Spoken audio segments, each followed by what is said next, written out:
안녕하십니까.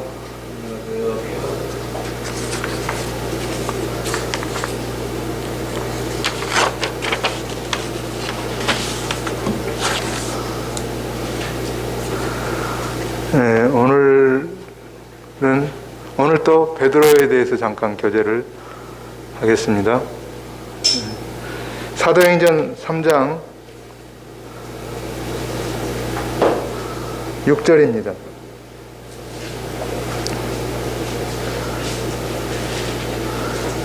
중요한 말씀만 먼저 읽겠습니다.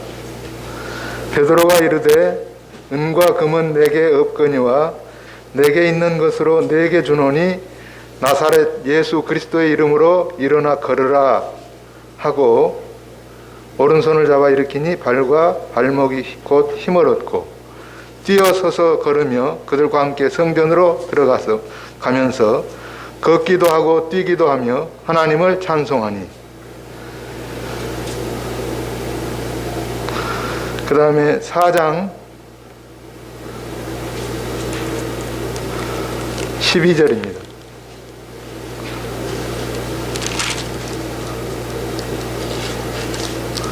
다른 이로서는 구원을 받을 수 없나니 천하 사람 중에 구원을 받을 만한 다른 이름을 우리에게 주신 일이 없음이라 하였더라. 19절로 20절입니다. 베드로와 요한이 대답하여 이르되 하나님 앞에서 너희의 말을 듣는 것이 하나님의 말씀을 듣는 것보다 옳은가 판단하라. 우리는 보고 들은 것을 말하지 아니할 수 없다 하니. 제가 읽어드린 말씀은 사도 베드로와 요한이 제9시 기도 시간에 성전에 올라가서 성전 문을 들어가려고 할 때 거기에 구걸하는 한 사람이 앉아서 구걸을 하고 있었습니다. 베드로와 요한이 지나갈 때 좀 도와주십시오 아마 이렇게 했겠죠. 그러니까 베드로와 요한이 서서 우리를 보라. 그리고는 유명한 말씀을 하셨습니다. 은과 금은 내게 없거니와 내게 있는 것으로 내게 주노니 나사렛 예수 그리스도의 이름으로 걸으라. 이렇게 해서 그 사람이 나면서부터 안진병이 된 사람이 일어나서 걷고 뛰고 하면서 성전으로 들어가면서 뭐 찬송을 하고 이렇게 한 겁니다. 그러니까 그걸 보고 있던 이 당국자들이 요한과 베드로를 이렇게 체포해 가지고 구금을 했어요. 그러면서 때리고 이렇게 놓아줬는데, 그럴 때 이제 백성들 앞에서 한 얘기가 다른 이로서는 구원을 얻을 수 없나니 이 말씀을 하시고, 그 다음에 제가 읽어드렸던 하나님 앞에서 너희 말을 듣는 것과 하나님 말씀 듣는 것 중에 무엇이 옳은가 판단하라. 우리는 보고 들은 것을 말하지 아니할 수 없다. 이렇게 얘기한 내용들이 이제 3, 4장에 기록되어 있습니다. 이런 말씀을 읽으면서 저는 베드로 사도의 마음에 다른 그 어떠한 것보다도 주님으로만 꽉 차 있었다는 것을 생각하게 됐습니다. 사람들이 생각할 때 근과 음은 중요한 것이죠. 거기에 최고의 가치를 두잖아요. 근데 사도 베드로는 거기에 최고의 가치를 둔 것이 아니라 예수 그리스도라는 이름에 최고의 가치를 두었다. 그 이름 외에 다른 것은 그에게는 아무런 가치가 없는 것이었다. 그래서 구걸하는 사람에게도 은과 금이 필요하다고 사람들은 그것을 주지만 베드로 사도께서는 그것이 아닌 예수 그리스도의 이름을 주었다. 근데 그 이름이 그를 어떻게 했습니까? 이렇게 세웠어요. 그래서 저는 이 말씀을 읽으면서 내 마음에도 정말 예수 그리스도보다 더 다른 귀한 것이 없다고 말할 수 있을까? 그것을 내가 최고의 가치로 여기고 그렇게 살아가고 있는가? 이런 자문을 좀 해봤고요. 그러면서 베드로서를 읽으면서 베드로 사도께서 과연 가치 있게 여긴 것을 뭐라고 말씀하시는가? 그런 것을 좀 찾아보았습니다. 적어도 7가지가 베드로 전서 후서에 기록되어 있더라고요. 그리고 2가지 정도는 간접적으로 사도 베드로께서 이렇게 그 가치 있는 보배롭다, 귀하다 이런 표현을 안 하셨지만 2가지는 그렇게 가치 있는 것으로 여기시는, 그것이 전부인 것으로 여기시는 그런 표현들이 있었습니다. 그걸 생각해 보고자 합니다. 그 베드로전서 첫 번째는요, 믿음의 확실함을 금보다 더 귀한 것으로 여겼습니다. 근데 그 전에 성경에는 믿음의 실현이라고 되어 있는데, 이번 개혁판에는 믿음의 확실함이라고 되어 있습니다. 그래서 그 차이가 어떤 건지 좀 생각해 볼 생각이고요.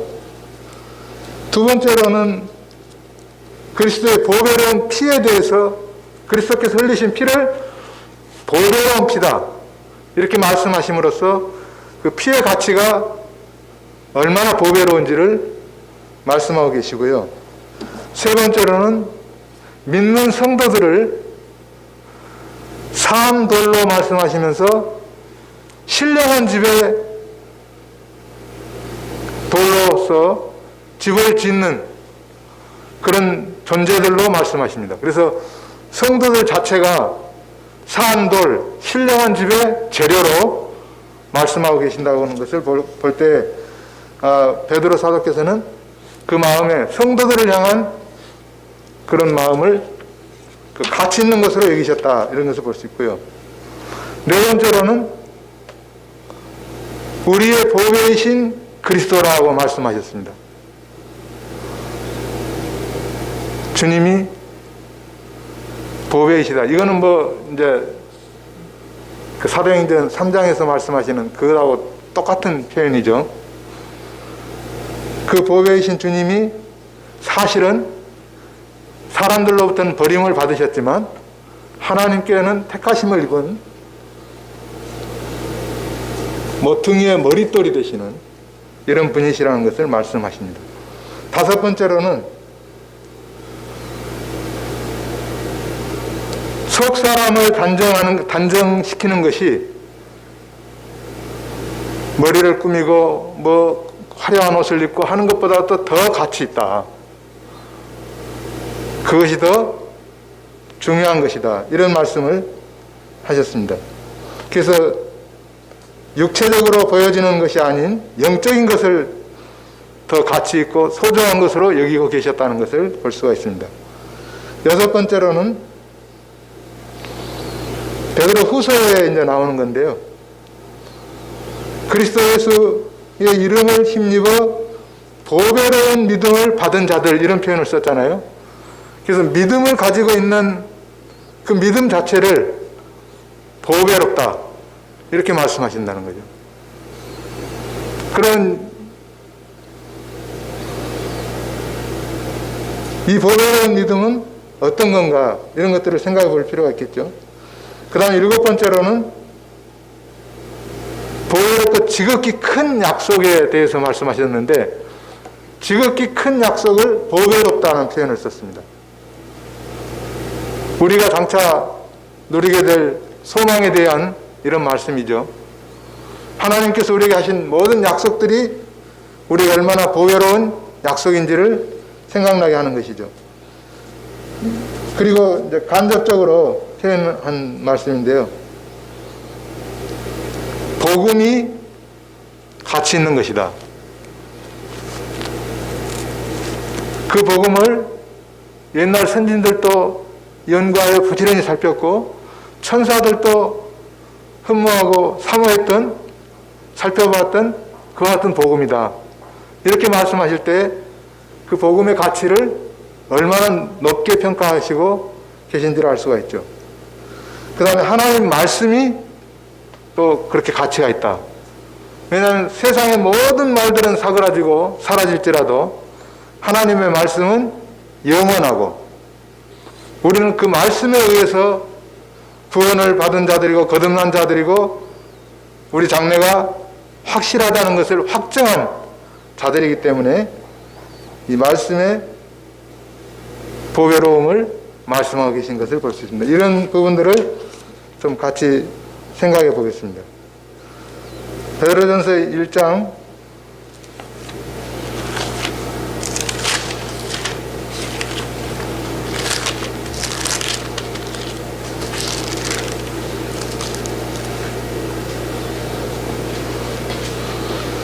1장 2절부터 읽으면 좋은데요. 5절부터 읽겠습니다. 너희는 말세에 나타내기로 예비하신 구원을 얻기 위하여 믿음으로 말미암아 하나님의 능력으로 보호하심을 받았느니라.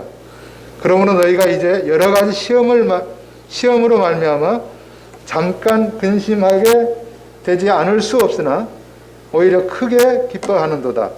너희 믿음의 확실함은 불로 연단하여도 없어질 금보다 더 귀하여 예수 그리스도께서 나타나실 때에 칭찬과 영광과 존귀를 얻게 할 것이니라.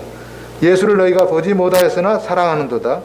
이제도 보지 못하나 믿고 말할 수 없는 영광스러운 즐거움으로 기뻐하니 믿음의 결국 곧 영혼의 구원을 받음이라. 우리는 예수 그리스도를 믿음으로 구원받았습니다. 너희가 그 은혜를 인하여 믿음으로 말미암아 구원을 얻었나니 그랬습니다. 주님이 십자가에 돌아가시고 그 돌아가신 주님을 내가 구주로 믿고 영접할 때 우리는 죄에서 건짐을 받은 하나님의 죄의 심판으로부터 해방된 그런 자들입니다. 그런데 이 성경에 보면 말세에 나타내기로 예비하신 구원을 얻기 위하여 믿음으로 말미암아 하나님의 능력으로 보호하심을 받았느니라 이렇게 말합니다. 이건 우리가 영혼의 구원을 받았지만 아직도 죄 많은 이 세상에 살고 있고 우리 속에는 여전히 죄가 활동하는 것을 느끼잖아요. 알고 있잖아요. 그래서 주님이 목욕한 자는 깨끗하지만 발은 씻어야 된다. 내가 네 발을 씻겨주지 않으면 너는 나와 상관이 없다. 이런 말씀을 하셨잖아요. 그래서 우리는 매일매일 발을 씻어야 됩니다. 구약성경에 보면은 한 대제사장이 더러운 옷을 입고 있을 때 사단이 와서 송사했죠. 그러니까 주님께서 여호수아 옷을 벗기고 그에게 깨끗한 새 옷을 입혀라 이렇게 말씀하시죠. 이런 것이 우리에게 매일 있습니다. 그런데 우리는 그럼에도 불구하고 나는 구원받은 것이 분명하다는 것을 확정할 수 있습니다. 주님 말씀이 그렇게 하셨기 때문이죠. 우리는 그 구원을 얻기 위하여 믿음으로 말미암아 하나님의 능력으로 보호하심을 받고 있습니다. 주님이 기도하실 때 그러셨잖아요. 내가 잃어버린 자는 한 사람도 없다. 멸망받을 사람만 멸망을 받았지만 제자들 중에 아무리 연약한 믿음을 가지고 있을지라도 결코 잃어버리지 않았다는 거예요. 이런 구원을 우리는 받기 위해서 보호하심을 지금 받고 있습니다. 주님이 그래서 아버지 보좌 우편에서 우리를 위해서 중보하시는 것을 알 수 있는 거죠. 근데 7절에 보면요. 너희 믿음의 확실함은 불로 연단하여도 없어질 금보다 더 귀하다. 이렇게 말씀하시거든요. 믿음의 시련이라고 번역했으면 그동안 우리가 생각하는 대로 그렇지 우리가 믿음의 여러 가지 시련을 당할지라도 우리는 안전한 구원을 받은 것이니까 더욱 힘써서 주님을 섬겨야지 이런 마음을 갖게 되는데 이건 갑자기 믿음의 확실함이라는 표현을 썼어요. 그래서 이게 무슨 의미일까 생각해 봤습니다. 여러분 구원은 여러분의 믿음의 확실한 그것 때문에 있습니까? 내가 주님을 잘 믿고 있고 나는 믿되 견고하게 믿고 있고 나는 어떤 핍박을 받아도 주님을 놓치지 않고 나는 다른 사람들이 다 주님을 부인할지라도 나는 부인하지 않고 베드로가 그러셨잖아요.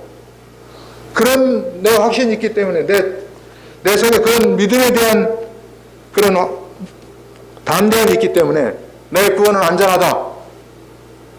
그렇게 생각하십니까? 그게 아니죠. 그렇게 해서 우리가 구원을 확신할 수 있다면 우리 가운데 구원을 확신할 사람은 한 사람도 없습니다. 우리는 이렇게 말할 사람이 없어요. 결코 나는 그렇게 말할 그 말은 우리의 말이 아니에요. 반드시 결코 뭐 이렇게 말할 수 없잖아요. 나는 연약한 자이기 때문에 환경에 의해서 영향을 받고 수많은 영향들을 받기 때문에. 그러면 이거 믿음의 확실함은 뭘 말하겠습니까? 저의 믿음의 견고함이 아니라 그 믿음을 주신 하나님의 약속의 확실함, 그 믿음을 주시기 위해서 예수 그리스도를 통해서 이루신 그 믿음의 바탕이 되는 그 모든 일들의 확실함, 그것 때문에 우리가 안전하고 영원한 구원을 가졌다는 것을 말씀하실 수 있는 것이고, 그것을 믿음의 확실함이라고 표현했다는 것입니다.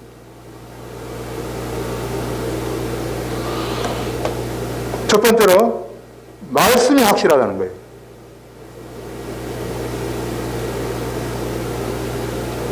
주님 말씀은 천지는 없어져도 내 말은 없어지지 않는다고 말씀하셨습니다. 또 주님은 말씀하시기를 인생들은 시건하잖아요. 그러나 여호와의 말씀은 시건치 않는다고 말씀하셨어요. 사람이 아니시기 때문에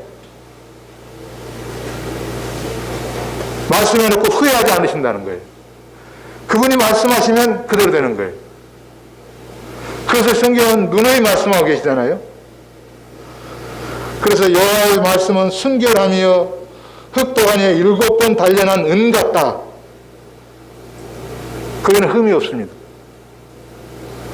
우리말은 표현도 잘못하고 제가 전달하는 것을, 제 마음에 있는 것을 다 전달을 제대로 하는지도 모르고, 또 어떤 때는 어순이 바뀌어가지고 말이 뒤죽박죽되고, 또 어떤 때는 이 사람들을 기억 잘못해가지고 다른 사람을 막 거기다 말을 하고, 그런 존재잖아요. 그리고 제가 말했는데 언제 말했는지도 몰라요. 시간이 지나면 무슨 말을 했는지도 모릅니다.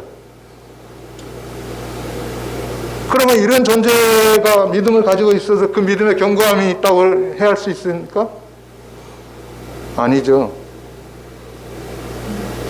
그런데 하나님의 말씀은 확실합니다. 그분의 말씀은 헛되이 돌아오지 않는다고 말씀하셨습니다.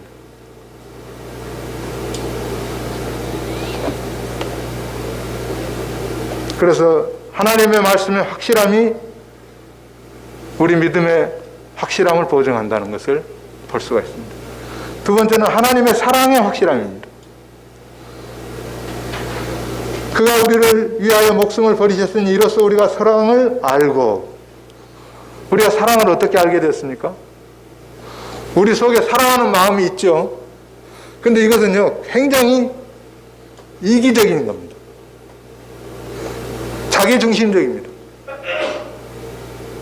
자녀들을 사랑해서 우리가 헌신하는 것도요, 결국은 가만히 들여다보면 뒷말을 할 때 무슨 말을 합니까? 내가 지를 위해서 얼마나 고생했는데 나를 저렇게 몰라주다니, 이런 얘기를 하잖아요. 그리고 실망하잖아요. 이거는 이기적인 사랑이에요. 내 개인을 위해서 사랑을 베푼 거예요. 물론 그런 마음은 아니었지만 결국은 그 속에 그런 것이 들어있는 거예요.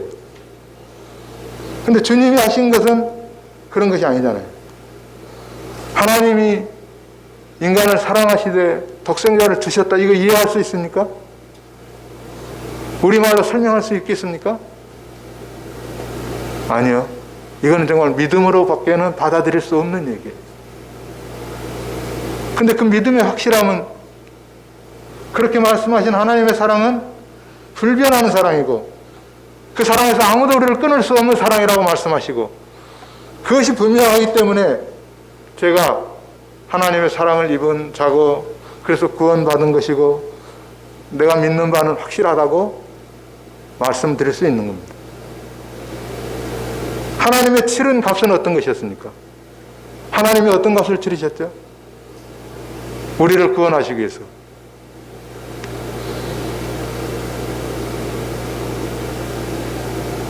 로마서 8장 32절에 보시면요, 아들을 아끼지 아니하시고 모든 사람을 위하여 내어주셨다 이렇게 얘기합니다. 아끼지 않으셨다. 이게 참 사랑이잖아요. 우리는 사실요, 우리 호주머니에 돈 조금 있는 거 이렇게 누구 줄 때도 계산을 엄청 여기서 합니다.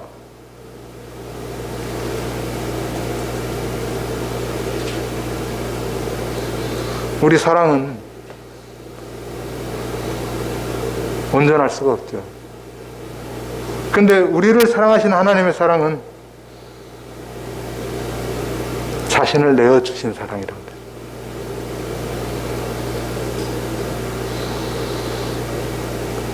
그리고 네 번째로 그리스도께서 치른 값을 생각한다면 우리의 믿음의 확실함을 말할 수 있는 것입니다. 예수 그리스도께서 우리를 위해서 어떤 희생을 치르셨습니까? 자기 땅에 자기 백성들이 영접했습니까? 거절했죠. 그럼에도 불구하고 그분은 아버지의 뜻이기 때문에 그 길을 가셨어요. 그리고 사람들로부터 붙잡힘을 받으시고 모욕을 당하시고 십자가에 못 박힘을 당하셨습니다. 그것이 인간이 하나님이 보내신 독생자에게 대한 태도입니다. 그럼 인간은 얼마나 악한 존재입니까? 그 십자가는 인간의 지극히 악함을 드러냅니다. 그러나 또 다른 면에서 그것은 우리 주님께서 우리를 구원하시기 위해서 치르신 값이 어떤 것이라는 것을 보여줍니다. 자기 생명을 내어주셨습니다. 그분은 하나님의 본체요 형상이신데 그렇게 하셨습니다.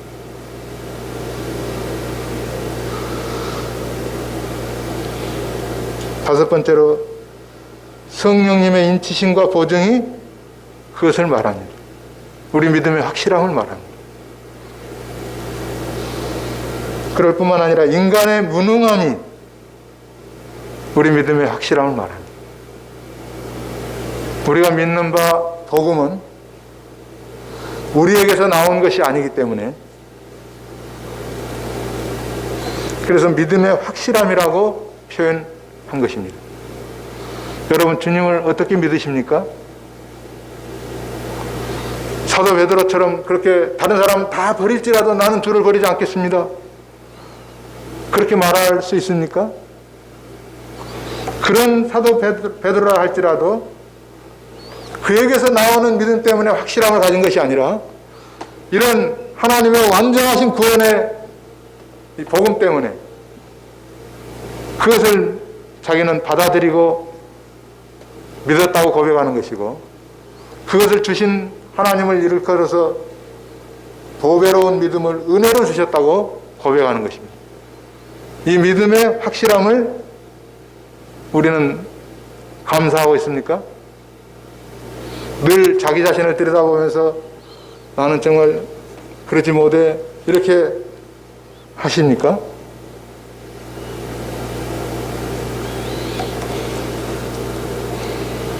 주님의 말씀은요, 지금 보면은 구약 시대에는 그들의 행위를 계속해서 중점적으로 다루었습니다. 그런데 주님이 오신 이후에는 믿음으로 말미암는 구원을 다루십니다. 믿음의 도에 대해서 다루십니다. 행위로 의롭다함을 얻는 사람이 없기 때문에 하나님께서 믿음으로 의롭다함을 얻는 법을 세우시고 다루십니다. 물론 구약에서도 다 믿음으로 구원받았습니다. 아브라함도 믿음으로 의롭다함을 얻었고 다윗도 믿음으로 의롭다함을 얻었습니다. 그런데 그것을 더 분명하게 드러내시고 세우신 것이 주님이 이 땅에 오셔서 우리를 위해서 자신의 생명을 내어주시고 그 복음을 선포하시면서 믿음의 확실함을 드러내셨습니다. 두 번째로 1장 19절입니다. 베드로전서 1장 19절. 오직 흠 없고 점 없는 어린 양 같은 그리스도의 보배로운 피로 된 것이니라. 무엇이 그리스도의 보배로운 피로 되었다고 말씀하십니까? 너희 조상이 물려준 헛된 행실에서 대속함을 받은 것은 금이나 은같이 은이나 금같이 없어질 것으로 된 것이 아니라 오직 흠없고 점없는 어린 양 같은 그리스도의 보배로운 피로 된 것이니라. 십자가에서 우리를 위하여 자신을 내어주신 그리스도께서 흘리신 그 보배로운 피가 우리를 조상들의 유전한 망령된 행실로부터 구원해 주셨다. 이렇게 말씀하십니다. 히브리서 9장 12절에 보시면 오직 자기 피로 영원한 속죄를 이루사 단번에 성소에 들어가셨다. 여기는 비교할 때 염소와 송아지 피로 아니하고 이렇게 말씀하십니다. 우리를 구원하신 것은 예수 그리스도께서 자신의 피로 우리를 구원하신 것입니다.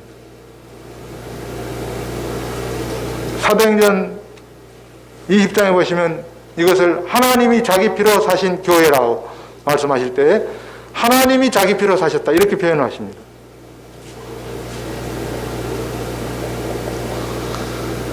우리는 예수 그리스도께서 십자가에 흘리신 피로 속량을 받고 죄사함을 받았습니다. 에베소서 1장 7절에 그렇게 나와 있습니다.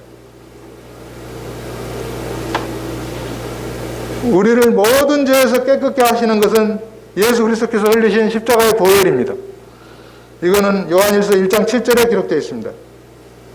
그의 피로 의롭다 하심을 받았다고 말씀하시고 진노하심에서 구원을 받는다고 말씀하실 때 그의 피에 의해서 그렇게 됐다고 로마서 5장 9절에 말씀하셨습니다. 에베소서나 골로새서에 보시면 그의 피로 화평을 이루셨다.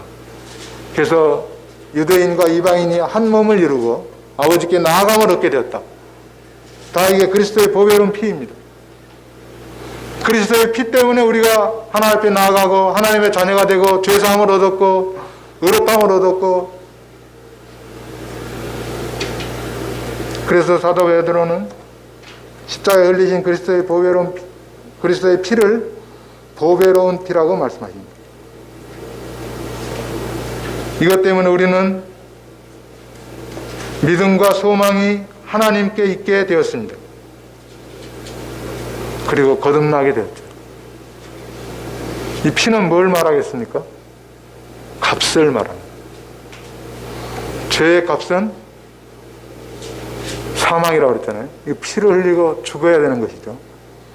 근데 그리스도께서 우리를 위하여 죄의 값을 치르심으로 우리가 구원받은 이 놀라운 사실을 생각할 때 그리스도의 흘리신 피를 보배로운 피라고 말하는 것입니다. 이보다 더 나은 다른 값은 없습니다. 이보다 더 나은 다른 방법은 없습니다. 그래서 사도행전 3장에서는 다른 이름을 주신 일이 없다고 말씀하신 것입니다. 2장 3절로 5절 보겠습니다. 베드로전서 2장 3절로 5절. 너희가 주의 인자하심을 맛보았으면 그리하라. 사람에게는 버림바가 되었으나 하나님께는 택하심을 입은 보배로운 산돌이신 예수께 나아가 너희도 산돌같이 신령한 집으로 세워지고 예수 그리스도로 말미암아 하나님이 기쁘게 받으실 신령한 제사를 드릴 거룩한 제사장이 될지니라. 여기에 보시면 그리스도인들을 일컬어서 보배로운 산돌이신 예수에게 나아가 너희도 산돌같이 신령한 집으로 세워진다는 말씀을 하셨습니다. 그리스도인들을 산돌이라고 말씀하십니다. 그리고 우리는 신령한 집이 세워지는 그 집의 재료로 말씀하십니다. 누가 산돌이라고요? 우리 주님이 물론 산돌이십니다. 곧 모퉁이의 머릿돌이 되십니다. 보배로운 돌이 되십니다. 그러나 그리스도인들도 동일하게 산돌이고 신령한 집의 재료들입니다. 사도 베드로의 마음에는 믿는 성도들을 생각할 때 그들이 산돌이라는 것을 기억했습니다.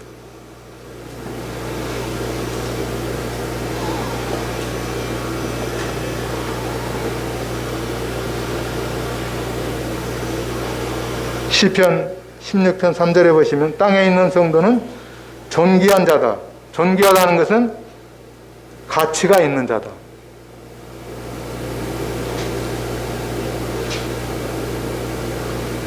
바울은 이렇게 성도들을 뭐라고 표현했을까요? 나의 사랑하고 사모하는 형제들, 나의 기쁨이요 멸류가 아닌 사랑하는 자들아, 이렇게 표현합니다. 계속 문제만 일으키고 말썽만 피우고 그런 자들로 말씀하신 게 아니고 나의 사랑하고 사모하는 형제들. 형제라는 말은 아주 친밀하잖아요. 데살로니가전서 2장 19절로 20절 한번 볼까요? 데살로니가전서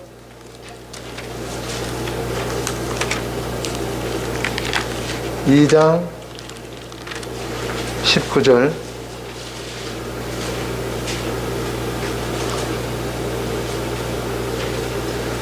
우리의 소망이나 기쁨이나 자랑의 면류관이 무엇이냐? 그가 강림하실 때에 우리 주 예수 앞에 너희가 아니냐? 너희는 우리의 영광이요 기쁨이니라.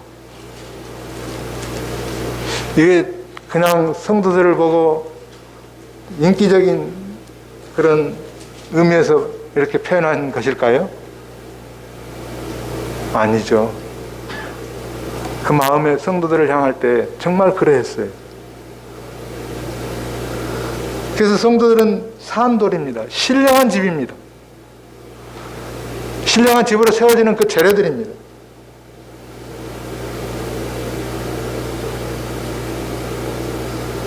이사야서에 보시면 이스라엘 백성들을 향해서 주님이 그런 말씀을 하셨어요. 내가 너를 보배롭고 존귀하게 여겨 너를 사랑하였다.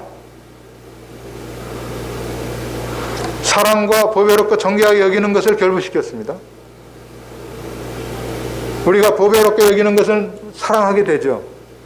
그래서 내 마음이 있는 곳에 내 보물이 있다. 그런 말씀 하셨잖아요. 우리는 그곳에다 시간을 쓰고 그곳에다 투자하고 그렇게 할 겁니다.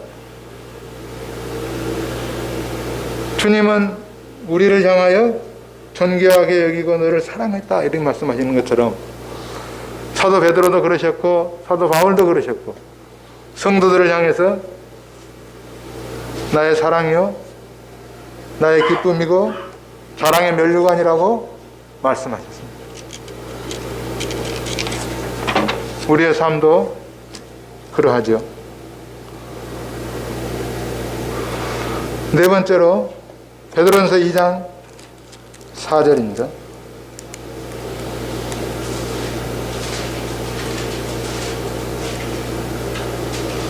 사람에게는 버림바가 되었으나 하나님께는 택하심을 입은 보배로운 산돌이신 예수께 나아가, 그 다음에 6절, 성경에 기록되었으되 보라 내가 택한 보배로운 모퉁이 돌을 시온에 두노니 그를 믿는 자는 부끄러움을 당하지 아니하리라 하였으니, 그러므로 믿는 너희에게는 보배이나 믿지 아니하는 자들에게는 건축자들이 버린 그 돌이 모퉁이의 머릿돌이 되고 또한 부딪히는 돌과 걸려 넘어지게 하는 바위가 되었다 하였느니라.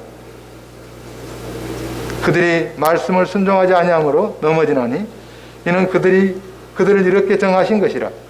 그러나 너희는 택하신 족속이요 왕같은 제사장이요 거룩한 나라요 그의 소유된 백성이니. 우리 주님이 어떤 분이시라고요? 보배로운 산돌이시다.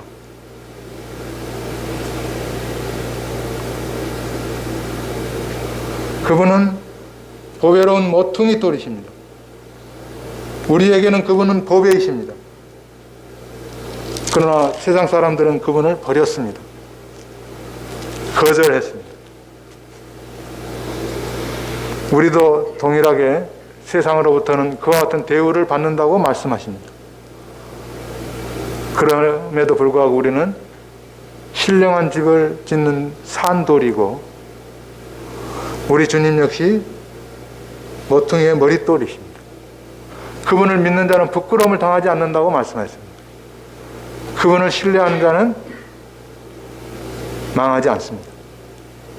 그러나 믿지 않는 자들은 멸망을 당한다고 말씀하시고 그것이 정해져 있다고 말씀하십니다. 주님이 우리의 모든 것이 되십니까?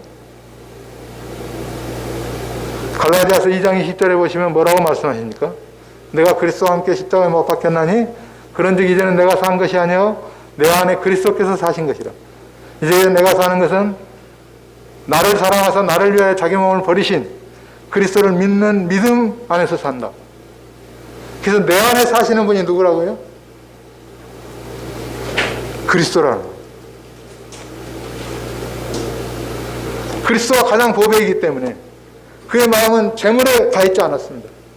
내가 새로운 교회를 세워가지고 그 교회에 으뜸이 되어서 부귀 영화를 누려야지. 베드로 같으면 그렇게 할 수도 있지 않나요? 주님 약속했잖아요.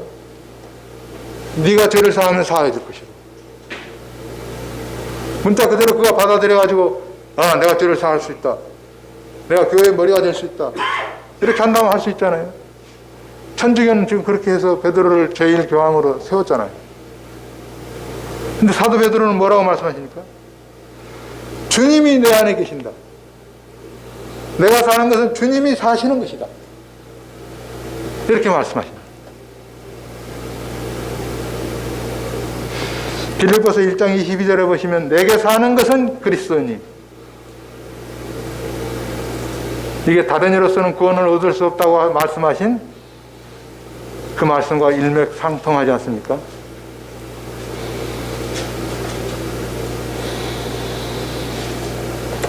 다섯 번째로 베드로전서 3장 1절로 4절입니다. 빨리 끝내야 좋은데 조금 길어지겠네요. 아내들아 이와 같이 자기 남편에게 순종하라. 이는 혹 말씀을 순종하지 않는 자라도 말로 말미암지 않고 그 아내의 행실로 말미암아 구원을 받게 하려 함이니 너희의 두려워하며 정결한 행실을 보미라.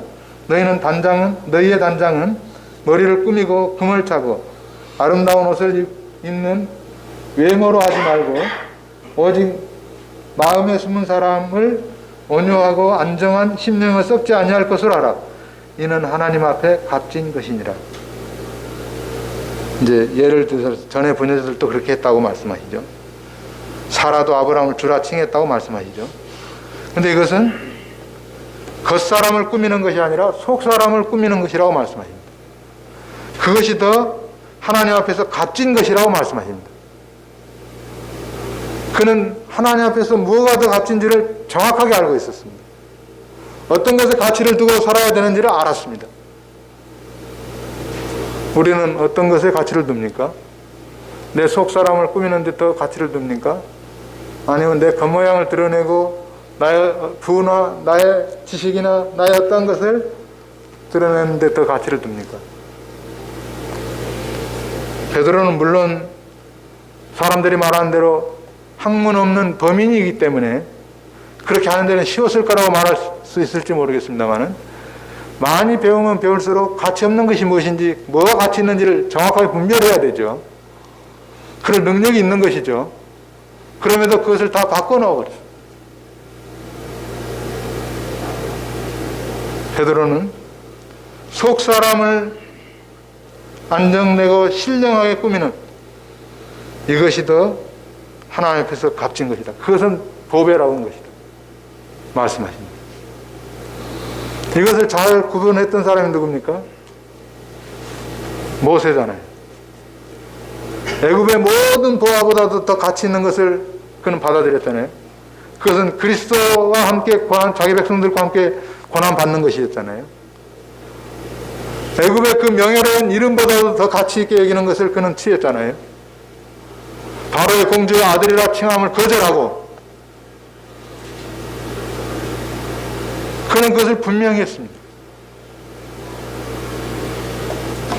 우리들도 이런 것을 분명히 한다면 얼마나 좋겠습니까? 말씀을 따라 순종하는 것, 그것이 보배로운 것이라고, 더 가치 있는 것이라고 고백하면 좋겠습니다. 여섯 번째로 베드로후서 1장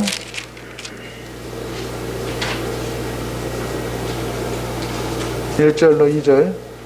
예수 그리스도의 종이며 사도인 시몬 베드로는 우리 하나님과 구주 예수 그리스도의 의를 힘입어 동일하게 보배로운 믿음을 우리와 함께 받은 자들에게 편지하노니.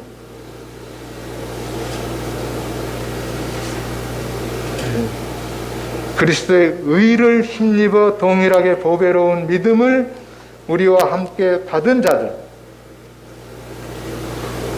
여러분은 믿음이 여러분에게서 났습니까? 그거 아니죠. 믿음을 받은 자들이죠. 저는 도저히 믿을 수가 없었어요. 아무리 애를 써도 안 믿어졌습니다. 근데 어느 날 말씀을 들으면서 성령님께서 그 말씀을 깨닫게 하실 때, 내가 구원받은 사람이구나. 하나님이 나를 사랑하셔서 나를 구원해 주셨구나. 그것을 알고 받아들였습니다. 그럴 때 제 마음속에서 많은 의문들이 다 사라졌어요. 그렇지, 하나님만 하실 수 있는 일이지. 그 믿음을 하나님이 주셨습니다. 근데 그것은 예수 그리스도의 의를 힘입어 얻은 것이었습니다. 믿음이 내게서 나오는 줄 알았는데요, 수많은 사람들은 그것을 믿음이라고 생각해요. 내가 얼마나 하나님을 믿는지, 다른 사람들이 다 부인해서 나 하나님 믿어. 그게 믿음입니까? 아니죠.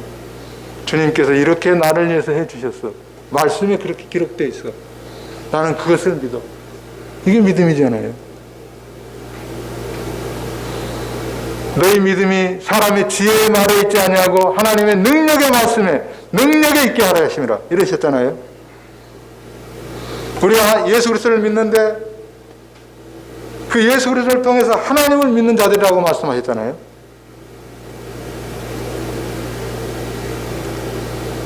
정말 믿음에는 다양한 표현들이 있습니다. 산 믿음도 있고 죽은 믿음도 있어요. 산 믿음은 행위가 따르는 믿음이라고 그랬고, 죽은 믿음은 행위가 없는 믿음이라고 그랬습니다. 또 약한 믿음도 있고 강한 믿음도 있어요. 작은 믿음도 있고 큰 믿음도 있어요. 우리 믿음은 여러 형태들이 있습니다. 그럼에도 불구하고 그 믿음의 어떠함에 따라 우리가 구원받고 안 받고가 아니라 하나님이 우리를 위해서 해주신 그 믿음의 확실함 때문에 안전하고 영원한 것입니다. 이런 믿음을 우리에게 주십니다. 이 믿음은요, 자라갑니다. 그분을 알면 알수록 더욱 확실해집니다.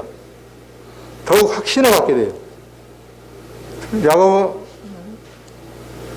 베드로, 아브라함도 그러셨잖아요. 시련을 당해도 그 믿음은 더욱 확고해졌는데, 그것은 그가 믿는 하나님의 확실함 때문이었습니다. 그가 믿는과 말씀의 정확함 때문이었습니다.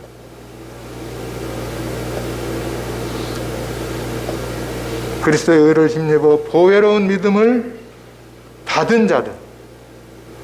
이 말씀은 참 놀라운 말씀입니다. 그럴 뿐만 아니라 너희를 진리의 말씀으로 낳으셨느니라. 이런 말씀도 놀라운 말씀이죠. 일곱 번째로 베드로후서 1장 4절. 이로써 그 보배롭고 지극히 큰 약속을 우리에게 주사 이 약속으로 말미암아 너희가 정욕 때문에 세상에서 썩어질 것을 피하여 신성한 성품에 참여하는 자가 되게 하려 하셨느니라. 보배롭고 지극히 큰 약속. 우리는 어떤 약속이 있습니까? 성경은 그 약속들로 가득 차 있습니다. 하나님은 말씀하시는 분이신데 그 말씀은 언약, 약속하시는 하나님이십니다. 그래서 구약을 읽어보면요, 창세기부터 에덴의 약속, 또 아담의 약속, 노아에게 한 약속, 아브라함에게 한 약속, 이스라엘 백성들에게 한 약속, 또 모세에게 한 약속, 다윗에게 한 약속, 솔로몬에게 한 약속, 이런 수많은 약속들이 있어요. 이것을 옛 약속, 옛 언약이라고 말합니다. 그럴 뿐만 아니라 이제 믿는 자들을 향해서 하신 하나님의 새 언약, 새 약속이 있습니다. 이 약속을 말씀하실 때 하나님은 맹세로 말씀하셨다고 그랬어요. 맹세는 모든 다투는 것의 최후 확정인데 하나님은 그렇게 하실 수 않으셔도 되는 분이신데 그렇게 하셨다는 거예요. 그래서 성경은 약속입니다. 신약, 구약, 옛 약속, 새 약속, 이것이 가져간 것입니다. 우리를 향해서 어떤 약속을 하셨습니까? 확실하게 구원했다. 내가 널 보호하고 있다. 그 구원의 날이 다가오고 있다. 약속입니다. 새 하늘과 새 땅을 바라보니 우리는 그 약속을 가지고 있습니다. 그런데 세상 사람들은 뭐라고 얘기한다고 그럽니까? 너희가 창세 이후로 땅이 여전히 그대로 있지 않느냐? 그렇게 비아냥거린다고 그러죠. 근데 하나님의 약속은 반드시 이루어지고 기뻐해야 될 약속이라고 말씀합니다. 사랑하는 성도님들, 하나님이 어떤 약속을 하셨는지, 어떻게 약속하셨는지 이것들을 유념해 보십시오. 그리고 그것이 어떻게 성취되어 가는지를 살펴보십시오. 그것은 우리의 믿음을 더욱 확고하게 하는 것이고 더 기쁘게 하는 것입니다. 주님의 말씀을 배우면 배울수록 우리는 더 확고한 믿음을 갖게 되는 것입니다. 그래서 베드로후서에서는 그분을 알므로 말미암아, 그분을 배움으로 말미암아 우리가 이렇게 된다고 말씀하십니다. 우리는 모든 자원들을 다 가지고 있습니다. 하나님이 하신 약속들을 다 가지고 있습니다. 그것이 문서에 기록되어서 우리에게 전파되고 있는 말씀들을 가지고 있습니다. 우리는 흔들릴 이유가 없는 분명한 확신들을 가지고 있습니다. 간접적으로 보여진 두 가지 부분, 복음과 하나님의 말씀. 이것은 베드로전서 1장에 기록되어 있습니다. 여러분들이 한번 살펴보시고 변개될 수 없는 이런 확고한 진리들을 우리는 보배로 여기고 간직하고 있는데 이 믿음 위에 우리의 믿음을 두고 나아가게 되기를 원합니다. 은과 금은 내게 없거니와 내게 있는 것으로 내게 주노니 나사렛 예수 그리스도의 이름으로 일어나 걸으라. 우리는 은과 금은 없습니다. 그러나 누구는 있습니까? 나사렛 예수 그리스도는 계십니다. 그분의 이름으로 우리는 이 땅을 살고 있습니다. 더욱 믿음에 견고하게 세워지시기를 간절히 원합니다.